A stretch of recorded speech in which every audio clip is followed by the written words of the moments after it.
আপনি শুনেন, আপনার জন্য আল্লাহর পক্ষ থেকে সবচেয়ে বড় শাস্তি, সবচেয়ে বড় গজব, সবচেয়ে বড় আযাব এটাই যে আল্লাহ সুবহানাহু ওয়া তাআলা আপনাকে জেনার মতো অপরাধে লিপ্ত রেখেছে। আপনার জন্য আল্লাহর পক্ষ থেকে সবচেয়ে বড় শাস্তি, সবচেয়ে বড় আযাব, সবচেয়ে বড় গজব এটাই যে আল্লাহ আপনাকে সুদের মতো মহা অন্যায়, মহা অপরাধে লিপ্ত রেখেছে।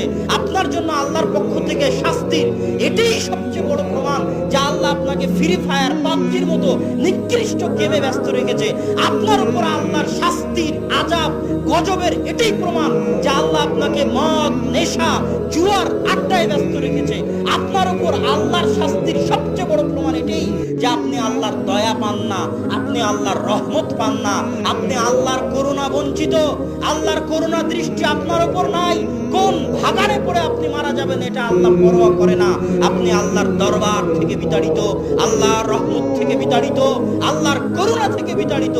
এটাই আপনার জন্য আল্লাহর পক্ষ থেকে সবচেয়ে বড় শাস্তি। অতএব আল্লাহর কাছে দোয়া করুন, আল্লাহ যেন আমাদেরকে তার রহমত থেকে বঞ্চিত না করে। আল্লাহুম্মা, আল্লাহ যেন আমাদেরকে তার দাসত্ব করার তৌফিক দান করে। আল্লাহুম্মা।